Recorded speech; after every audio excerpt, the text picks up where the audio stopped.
Bit of a contradiction going on here. Got this lovely countryside footpath, demolition of a farmhouse, and Chiltern Hills Golf Club Limited are applying to build 675 residents. It's the golf club. And then you see all that, and it's like, oh, could you keep your dog on a lead? Because they're nesting birds, because, you know, wildlife. So, wildlife. Yep. Wildlife. Different kind of wildlife. It's a bit ridiculous, isn't it? Got to build them somewhere. Build them in Rwanda.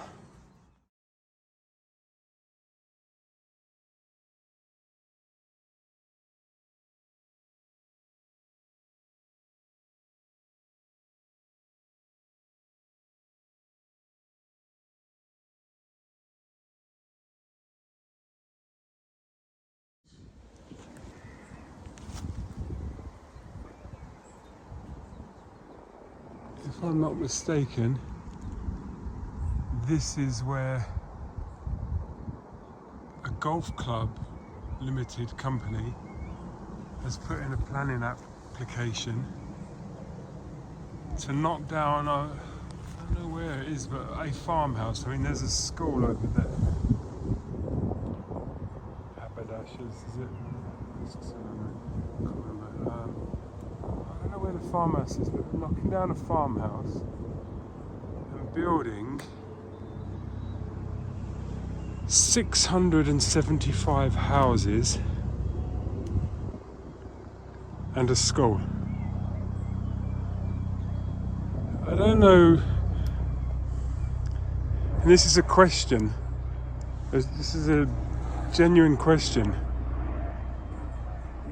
Why actually do we need all these houses? And it might sound like I'm saying we don't, but no, I mean, I'm actually asking, why do we need them?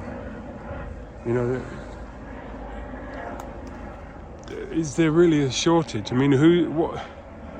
I'm sort of thinking that they're gonna be bought by non-British nationals to rent out. So in other words, I don't know where these cows are going to go, by the way, but in other words, demolish it, but build on all of this lot so investors can make some more money on properties. And I saw a thing on YouTube, I don't know if it's real or not, I think it was YouTube or maybe Facebook or something, where it said this is how we do it in Ireland or something, and it showed new build houses and one of them had graffitied on it, this goes to the Irish or it gets burnt down, something like that. But I mean, you know, if I was to just say, just don't build it here, don't build them, it doesn't matter. Well, maybe it does matter. Maybe somewhere it does matter. There is pressure, there is a shortage. But if that's true, how do you ensure that what is built, wherever it's built, goes to handle the shortage, not to generate more shortage by showing more investors that if they can get the money, they can... Is this where everything's been planned to be built? Yeah. All on here? Yeah. And it's a limited golf club that's put the application in? The one across the right from the Chiltern one? I think it's the same. There's this field across Green Street. Right. And I think he owns this field as well. So Oh, that's why. Yeah. So I'm just wondering if there is a shortage. I mean, I can just see this all going to investors. I don't, you know. I've got no idea. I mean, I don't know. I don't know anyone who is for it. No. So. There's a meeting in the Memorial Hall next week, isn't there, I think? Something like that. I know that they've put 2 applications on the government website that you can go in and object to. Yeah. And I know they've been sneaky, so they've put 2 in. Yeah. People have only done one, not the other. So I know, yeah. It's 800, so they've gone down. But that's what they do. I mean, I've seen this sort of thing time and time again, you know, trying to put in like 20 flats and eventually it's 2 houses. But if you ask for 2 houses, you get nothing. If you ask for 20 flats, you get 2 houses. Yeah. So that's Well, anyway, we'll see what happens. yeah. It's not very popular, I'll tell you that. No, I mean, and where are the cows going to go, by the way? Well, it is. Well, I assume that I think he rents it out. There's a farmer that uses the field, Right. that he rents it out to. But it's more just there's all sorts of other animals in there. There's loads. You can't see them now, but there's deer. I know there's a lot of Probably like monk birds jacks. of prey in there, mice, Yeah. all that kind of stuff. Yeah. So there's a lot of protected animals in there. But Yeah. Yeah, there always is, isn't there? yeah. Okay, well, yeah, take care, thanks, bye. Yeah, there you go. So it is this patch of land, and like I say,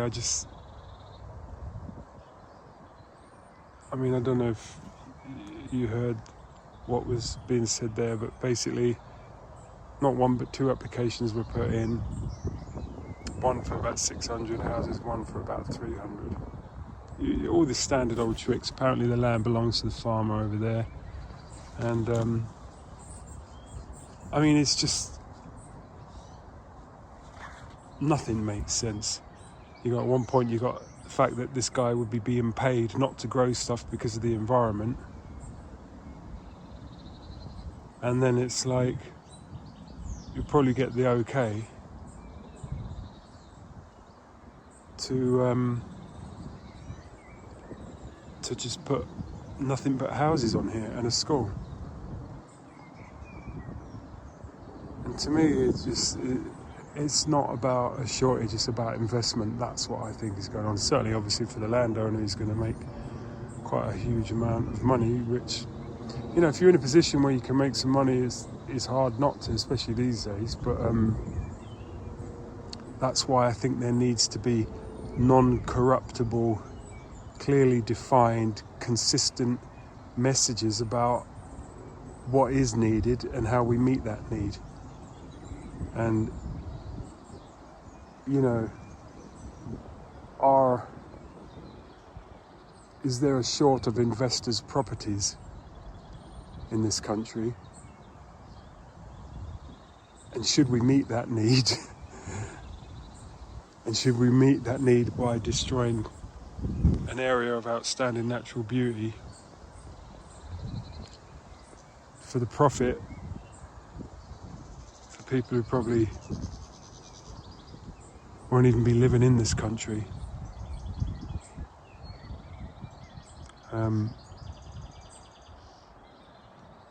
And the thing is that obviously it's a debatable subject, as in literally, you know, it's worthy of a debate.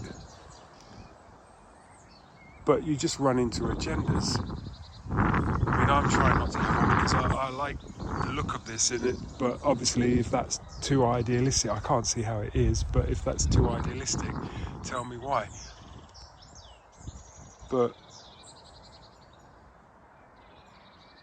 you know, what I've found with these things over time is that there's no... we used to say, oh, this politician is stupid, that one's stupid, they're idiots. They're not. That's the worrying thing. They're not. They're just bought. That's the problem. And it's almost like you want to sort of say, well, let's make getting into politics, let's get it back in fashion again. But your minds are poisoned as you come up through the education system anyway, so trying to find a decent thinking men and women you know, who can actually lay a problem out in front of them and articulate it and get a really decent quality resolution implemented. Do we have that anywhere now? I mean, it's just become a chaos, a cacophony of chaos merchants. But if there is a housing shortage, is it because, what is the reason? You think, well, because it doesn't necessarily mean that British nationals are unable to live anywhere. I mean, what is the situation? What is really the situation? Not who's got the microphone and can shout the hardest about, and in the most convincing manner, about their hidden agenda. That's not a debate. That's a conspiracy. And so what actually really is the situation? Are we in need of, are there properties that exist that could be repurposed? I mean, not so far from where I live, there's a very well-known school, or like an international school really, and they wanted to build some sort of sports hall or something, and they were ordered to build it over 1 or maybe 2 floors to make sure its height was low enough for the countryside, to sort of disappear into the country. And I'm sure that school there had the same thing. They might have wanted another floor, but they were probably unable to build it any higher. And in this particular place that I'm talking about,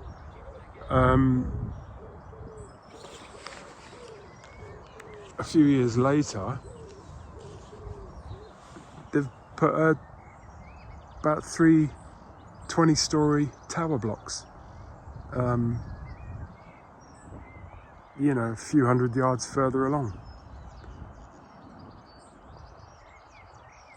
And, I just, I'm thinking of with like New York with Central Park, there's just this mad rush to invest. And obviously they can launder some money. They can spread their wealth so it's not all sitting in a bank account, it's sitting in some properties. Even if they don't make their money back, they've made the money so easily. They haven't done it by, they're only one person. They haven't done it by being 300,000 people working diligently. They might have 300,000 people working for them diligently, but easy come, easy go. The guy's made 40 billion on everybody else's work ethic. The fact that he then goes and sinks 10 billion into properties of which are still worth 3 billion. He doesn't necessarily have to make a profit, is what I'm trying to say.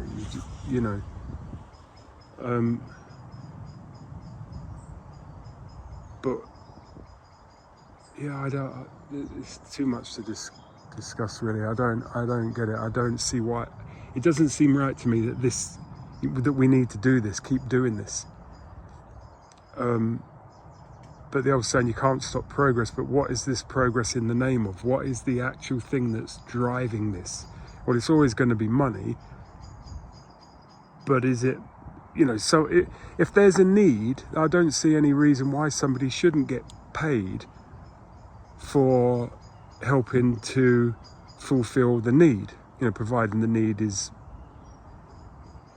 morally correct, and then that's a debatable thing as well. But if there is a need, somebody can provide the need. What's wrong with that? But if there isn't a need, or if the need isn't the need that you need, or if somebody's generating an apparency of need or something like that, all this sort of chicaneries, I think, who do we have to keep an eye on this stuff? The only thing we have is ourselves. Even the bureaus, the laws, the bylaws, anything that we think that we have culturally probably has custodians, and those custodians can't be trusted anymore. So it is just, the average man in the street, if you like. And it's almost like we need a bit of organisation, but as soon as we organise ourselves up into any form of a group, it will get infiltrated and turned into the opposite of what it was there for in the first place. And that just happens time and time and time and time and time and time and time again. So who knows, maybe it's not so dramatic. Maybe this is needed and this is the place for it. And I can hear the sound of cars in the background. There's an M25 around here somewhere, and the A404 is quite busy.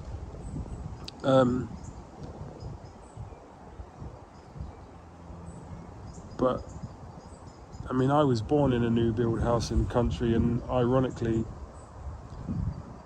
a few years after I was moved out of there as a kid, the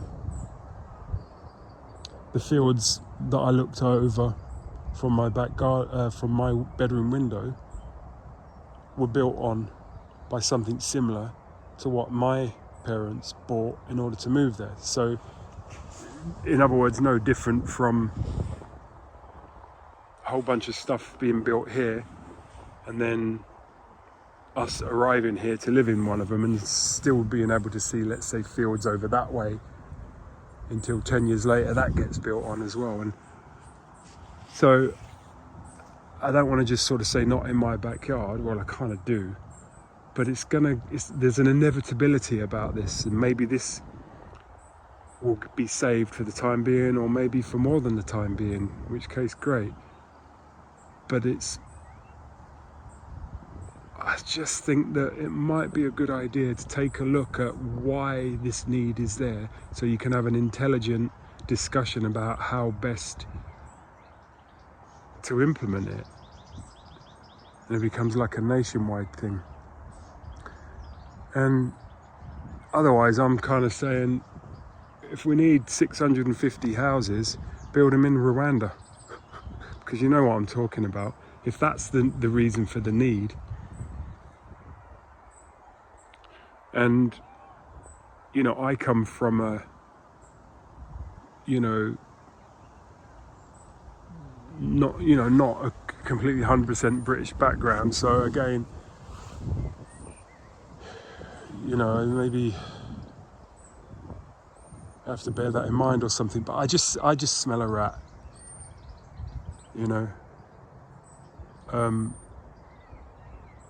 Nothing wrong with a bit of gentle expansion of one nature or another, but I just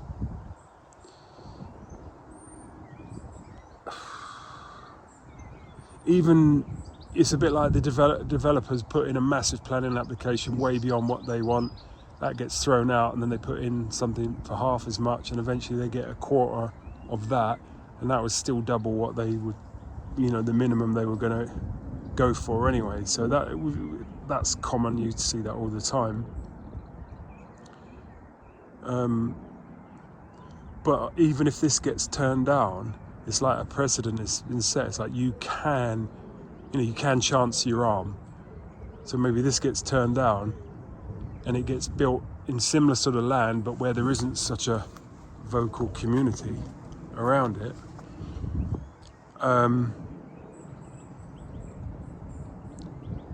Because it's almost like you'd rather say, look, it's not even up for discussion. A planning application has gone in, let's say, to put in a private airport here. And it's like, well, we're not even going to have a consultation period, that's going in the bin. I don't know what sort of legal, there's probably no such thing as that, but you know what I mean? It's like the moment you've opened a discussion on something ridiculous, you've given it some credibility. It's like function creep, or it's like what they call gradient scale.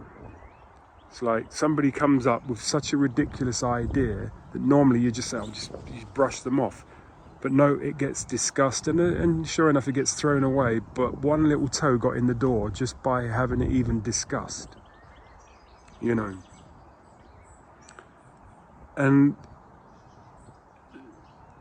that's been a way in which freedoms have been won, as well as in which they have been lost. So I suppose the nearest thing I could say is that we need people who can think, and we need to have when I say we need people who can think, that just needs to be the general thing that you'll find in the street. People who are able to assimilate information and come up with a good pro-survival response, And the second thing we need is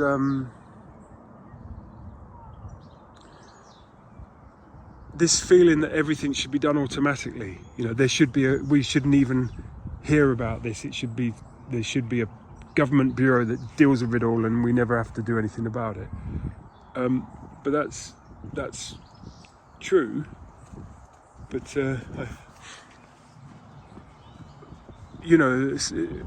we do have things being taken care of that we never need to know about, because there are bureaucracies in place to deal with it, sort of thing. But whilst you might come up with a fantastic law that really covers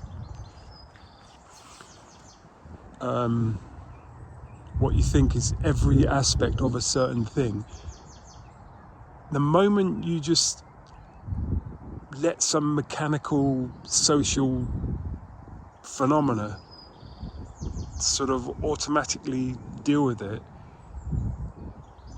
it goes out of control. It runs the risk of you still have to. It's a bit like the old thing about freedom. Freedom's a hard one, and then you have to work to keep them. And for most people, that's like grown. They just want to, take a pill and it's all better. But I'm not saying that every minute of every day should be completely onerous as we try to still continue to exist. But those two things where people can't even take information, absorb it, and discuss it to a decent end. And if those same people are also just want everything automatic so that you don't have to think or put any attention or do anything about it, and I'm not just talking about computer-wise, or just, it's a bit like a car, You bought a car, all right, fine. So it's going to have to be serviced. Maybe you won't do it, but it will have to be done. And there's no point saying, well, I serviced it last year. It's like, no, there's a certain ongoing TLC, pay attention to existence, to your own existence and those and that of those around you, and handle accordingly. And that's what life is. It's there for you to sort of get involved. But it would be nice if we weren't constantly on the back foot, where you're constantly fighting a rearguard action about losing, your rights, basically. It shouldn't be like that. Differences of opinion, well, that just means you've got to get off your backside and state your point, state your own opinion. And in stating it, you might find it changes a little bit, changes your own opinion a little bit, or whatever. But,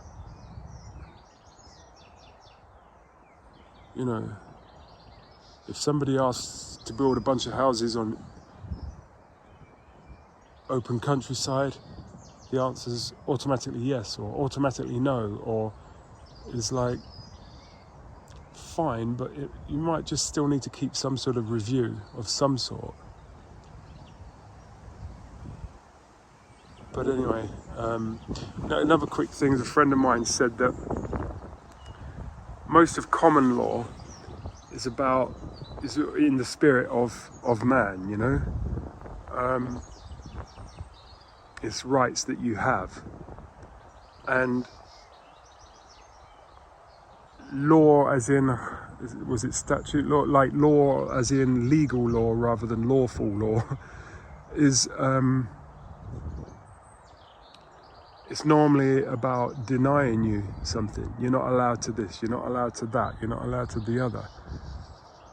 And they're more like someone's opinion or some man-made whatever. But they're normally, those sort of laws are normally involve a reduction in your rights or your freedoms. And so the older laws that we have are the inalienable ones, the ones that are just your right. It's a bit like being allowed to walk along here. No one has to, I just have that right. I didn't need to pass someone who said, yeah, you can go through. I can just go through without being allowed to. I just have the right. So, and don't get me wrong, this patch here, this isn't my land, and if I hop over the fence here, I guess I will be trespassing. And fair enough. I mean, you could argue about that, I suppose. If you wanted to live in a wigwam, you could say that who really owns this? Don't care what the deeds say on his land, you know, on the land registry. You know, this farmer didn't build this field. Who had the right to sell it to him? You know, you could get into all that if you want to, but, you know, maybe there's some element of use in having a discussion like that, but generally it just seems ridiculous. I don't think they need to be built here, and you know, it's almost like just seeing their planning application. It's like, what a horrible thing to propose. What's that all about? And, you know, people will discuss where they see the pressure points, where they see the noise, but quietly in the background I feel somebody's up to no good about all of this. And whether this is just a distraction, nothing will ever get built here, but all of a sudden something like this that's out that will need a school, let's say, that's nowhere near any sort of town or something, you know, this has set the precedent. The fact that something like this could even be discussed has set the precedent and allowed something to get built that may not have been before. But you know, it's like, well, you nearly let us build something here. It's like, no, we didn't. Well, you let us discuss it. Well, yeah, we did do that. So it's like, well, next stage up from discussion is serious consideration. Well, that will never happen here, but all right, we've got some other fields you can look at. You know, it's just one of those. You could imagine the farmer of this land having no intention to sell, not expecting that he would sell, maybe even pulling out if it did get approval, which let's say he knows it won't. You could imagine him being given money to put the application in because it doesn't get anything built here, but it does mean that something can be built. It's like, look, all right, this is the third time we've tried to be the knight in shining armor and get 700, you know, get a new community built somewhere. Where can we build it? Well, the answer was actually nowhere, but now we've got so bamboozled by all this trickery that we're sort of thinking, well, yeah, good. It's now we've made it our problem now. It's like, it's not the government's problem from that point of view. It's you go and do all the work, you come up with the solution, put it to us so that we can peruse it, put it out to the public and see what the general consensus is.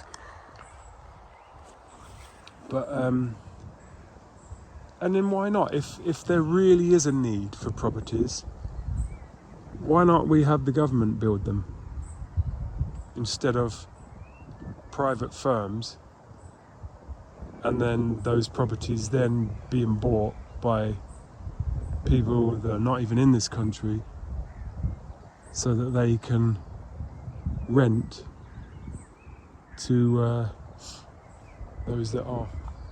Anyway, don't know.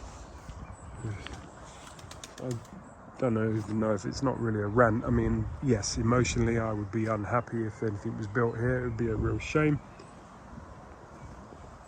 But I have a feeling that the actual discussion is not whether or not anything should be built here. The discussion is, what problem are you trying to solve? And I can see certain stereotypes saying it straight away, well, the housing shortage. And is there one? And of course, anyone can show me a ramshackle town somewhere and a bunch of people in boxes sleeping on doorsteps. It's kind of out of context. I'm not saying that isn't going on. Of course it's going on. I see it with my own eyes. I've been in that situation myself a while ago. It wasn't, in my case, I don't think it was a shortage of housing. It was my own situation I had to kind of work my way through. But, and it wasn't nice. Not for me. I know other people that have been homeless and reckon they had a ball. I didn't like it. But, yeah, so I'm not talking about some sensationalist response, even in agreement with what I'm saying, but certainly not in disagreement with it. It's like, what is the point in just somebody just, you know, flaming me out, even either in agreement or disagreement? I think along there, actually, there was a footpath that mysteriously got blocked off by some new build flats or apartments, which now have the audacity to have a sign that says private road where they were built. I mean, you would think now, with things being digital, it would be easier to police this sort of thing, but anyway, I don't think there is a need to build anything here, and I think there is a need to discuss what the real need is if there is a housing shortage. What is in short supply, and how would it best be to meet that supply? And the other thing is that I love London, what's left of it. I do, but if you look at our road and rail network, when you can see with the HS2 thing, it's all about getting stuff in and out of London quicker, and basically it's like you can't bypass London. You know, everything's got to be London. Maybe it was like since Roman times. You know, if you look at, we've just had the Crossrail thing, but you know, you couldn't go from Yorkshire to Brighton without going via London, or you know, it's not very often you can go up the west coast, I suppose, but most of the time infrastructure goes through London, and although, like I say, I'm very fond of London, I don't necessarily think that's such a great idea that we're, you know, no offence to Birmingham and Manchester, but you know, really is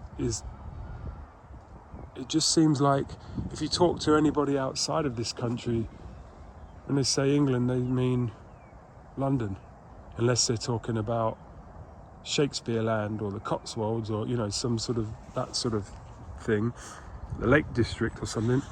But generally speaking, and like when you think of America, yes, it's a much larger country, but you think New York, you think LA, you think San Francisco, you know, you might even think DC. Probably not actually, but you might. And even Italy, it's like, well, you got Milan and Rome. This is your first sort of thoughts, you know. I suppose it is the same in Europe as well. I suppose you think of France, it's like Paris, and then what? But you know, maybe there's a housing shortage solution outside of the green belt, because it's called a green belt for a reason, and we're talking about global warming, which obviously we know is a scam, or we don't know it's a scam, do we? Some people say. But if you talk about that, you sort of talk about climate change, talk about CO2, you talk about, the loss of wildlife and the needing wildflower meadows, and the bees will die if we don't have bees, and all this sort of stuff. And then you've got this nonsense with all the ULEZ stuff that we've had. And it's like, well, we've got a green ring of carbon cleansing countryside. It's like, well, let's build on that. But it doesn't make sense. You want to charge me £12.50 for driving my car to Waitrose car park a mile up the road from me. But because that's going to make us die if I do that. But all this lot, all right, they'll have ground source heat pumps, but seriously, it's just the nicest thing you could say, the least conspiratorial thing you could say is that there's not a lot of joined up thinking going on. It seems to be a lot of contradictory stuff. The government policies should be all dovetailing with each other to get a desired end result. And that doesn't seem to be. There seems to be so many contradictions. But in my personal opinion, and from my observation, these guys aren't stupid. They just don't work for us. So what is the real reason why things like this need to be demolished right now? And we're calling it a housing crisis. 650 houses, so that's, let's say, 1,500 people, something like that. Well, I heard that there's more than that coming into the country illegally each day. So what are we trying to keep up with? I have a friend of mine who has a hotel. He was offered lots of money and to turn his hotel, which was in a historic place, to turn his hotel over to what are they called? Refugees. He was told as well that just simply sack all his staff because they've got their own staff. So these people that had worked for him and his family for years, they had to be thrown in the bin. And this tiny little picturesque little village in Cornwall had to have refugees in there housed at government expense. The government's got no money, it's our money. And look who pays taxes and who doesn't pay taxes. So who's paying for that?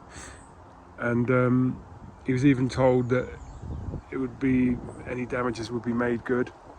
Anyway, he declined. He was always going to decline. Thankfully he's that kind of guy. Him and his wife.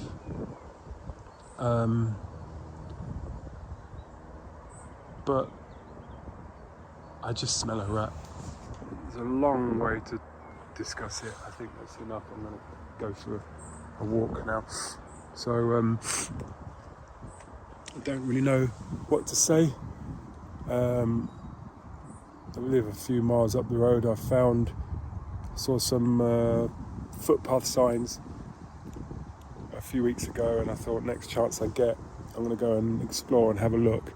In the meantime, I happened to see on Facebook from the Watford Observer, which was just a suggestion. I don't follow the Watford Observer, but it was a suggestion. Came up as a story you might like, and it was about this building on here. I didn't know exactly where it was. I thought it was probably this spot, but I didn't know this spot that well from this angle. But as I walked down along the footpath, which began just with brambles really, but anyway, eventually it opened out onto this, and then there was a sign for the planning applications for here, and also a sign to keep your dog on the lead because of birds and bees. I mean, what a contradiction. It's like we want to smash this down and build a metropolis with concrete, And by the way, we're all about the environment, so do your bit too by putting your dog on a lead. That sign's probably been there a lot longer, but anyway. Here it is. So I'm going to carry on walking along here and see where it goes. There's 3 different ladies walking their dogs along here, and it's quite a safe area, but it's nice to see that they remained confident as they walked past me. So they should, but I'm just saying that I do always think of that. I'm on, just a guy randomly standing on the edge of a field with his phone. But anyway, so I'm glad I didn't cause too much concern. I'd still be here anyway, but it's nice if that doesn't cause unnecessary worry to anyone. So that's it, guys. I'm not going to film. I'll probably find something interesting to film further up there a bit, but there's a little thing to confuse the YouTube algorithm. So he keeps posting these car things, and every so often he does something on walking. I mean, what kind of a person's into cars and walking? It does not compute. Oh well. Cheers.